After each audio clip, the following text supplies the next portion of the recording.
it's Alicia. I'm back again with another video. Medyo special tong araw na to kasi today is September 6 and today is my birthday. So for today's video guys, gagawa tayo ng some DIY birthday photoshoot kasama si Mama. And i-share ko sa inyo yung look na ginawa ko today. Itong vlog na to is the first edition birthday vlog ko. So my next vlog pa, but samahan nyo muna ako for today's vlog natin. So, if you wanna know how I did this look and if you wanna see some photoshoot I did, then just keep on watching. Already clean my face and nakapag skincare na din ako. So, maglalagay na ako ng primer and I'm going to use LA Girl High Definition Smoothing Primer. Maglalagay lang ako ng konti sa mga part na pawisin yung mukha ko.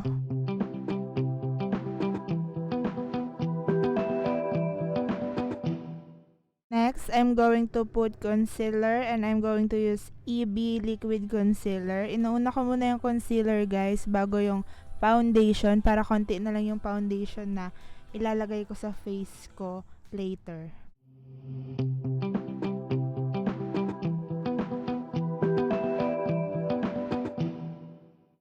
After concealer, I'm going to put foundation and I'm going to use tinted sunscreen from Fresh. Instant foundation na din to guys. So maglalagay lang ako ng konti dahil medyo light to sa skin ko, sa skin color ko. So konti lang yung ilalagay natin.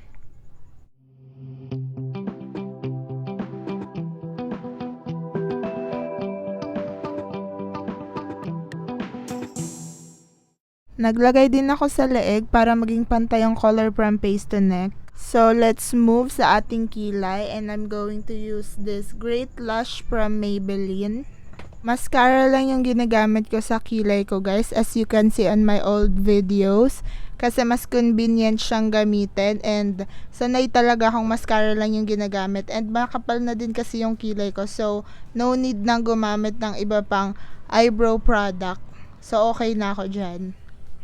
Okay, tama ng pagkikilay. Let's go naman sa ating lashes. Magko-curl muna ako ng lashes ko, both side, bago ako maglalagay ng mascara. Actually, maglalagay talaga ako ng false eyelashes, kaya lang sobrang nahirapan talaga ako kasi wala akong tweezer, hindi ko makita. Kaya naglagay na lang ako ng mascara, both side ng pilik mata ko, and i-curl ko na lang ulit siya. Since makapal naman yung pilik mata ko and mahaba, okay na ako dun. Hayaan muna natin matuyo yung mascara sa pilik mata ko. Let's move muna sa blush on and I'm going to use Careline stick. Apakaganda nitong blush on na to kasi nga napaka-blendable niya and pigmented sa mukha. So this is my favorite blush on. Lagi ko siyang ginagamit.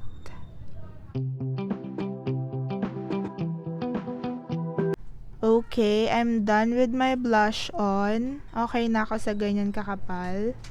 Naisip ko na maglagay ng eyeshadow. Gagamitin ko tong The Jaclyn Hill palette. Itong brown, light brown yung gagamitin ko since light lang naman yung magiging makeup natin, hindi matapang. Para lang magkaroon ng kulay yung mata natin.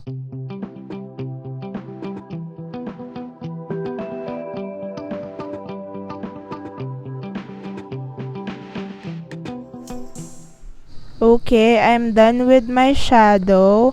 Light lang naman yung gusto ko and nakuha ko naman. So, let's move sa paglalagay ng check eye. I'm going to use this pencil for my check eye. Favorite ko lang maglagay ng ganito palagi para magmukhang cat eyes yung mata ko palagi. Although cat eye na ako, pero gusto ko mas magmukha pa siyang cat eyes. So I always put check eyeliner on my eyes para mas maganda siyang tignan. After putting check eyeliner, magko-curl ulit ako ng lashes ko kasi nga bumagsak na siya. So magko-curl ulit ako and gagamit ako nito para ikalat and ayusin yung nagdikit-dikit kong lashes dahil sa mascara. And after that, mag-curl ulit ako. Then I'm done with my eyes. Wait, I'm not satisfied sa pilik mata ko. So, maglalagay pa ako ng isang klaseng mascara para lang mas maging makapal yung lashes ko. Hindi naman ako maglalagay ng false eyelashes. Dagdagan na lang natin ng mascara para mas mukhang makapal siya and i-curl na natin ulit. Then, I'm really done with my eyes. Promise. So, ayan, chika na yung mata ko. And now, sa lips naman tayo, I'm going to use this Shawil Soft Velvet in the shade of Caramel Brown. This is my favorite, guys, kasi orangey siya na may pagka-brown. So, napaka-soft nitong lip product na to sa lips and hindi siya cracky kapag nalagay mo na yung buong product sa lips mo. And maglalagay naman ako ng another lip tint. Ito naman liquid siya. So, ilalagay ko lang sa inner part ng lips ko para maging gradient siya. This is more darker dun sa nilagay ko kanina. I think mas okay kasi yung medyo darker na lips dito kasi nga light yung blush on natin and light yung eyeshadow natin. So, i-dark natin ng konti yung lips natin para maging perfect combination yung kakalabasan ng makeup natin. And lastly, the highlighting stick. I'm using the Revlon highlighter. Ang ganda nitong highlighter na to kasi pigmented talaga siya, guys. So, maglalagay lang tayo sa face kasi ito talaga yung bumubuhay sa mukha. Para naman shining, shimmering, splending tayo. Chas! So, ayan, I'm done with my face. Yan na yung final na makeup natin. So, magbibihis lang ako, then I'll be back.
Today's video, guys. I hope you like it and you enjoy this video. And before I end this vlog, I just want to say thank you, guys, for supporting me. And for those people who are still messaging me until now, hindi ko man kayo maisa-isa, but thank you so much for the greetings. I really appreciate lahat ng yon. And sa mga nagsusubscribe pa sa akin, thank you so much, guys. Hindi ko man alam kung sino yung iba sa inyo, but thank you talaga. And ayun, sana okay kayong lahat. And let's keep moving forward lang kahit na sobrang daming pinagdadaanan ng mundo ngayon. Huwag tayong mawalan ng pag-asa, lagi lang tayong kumapit kay God. So, ayun lang naman. Don't forget to give it a thumbs up if you like this video and share this video, guys. And if you haven't yet subscribed to my channel, please do subscribe. If you have video suggestion, don't hesitate to comment below sa comment section and titignan ko kung kaya kong gawin yon. So, that's it. Till my next vlog.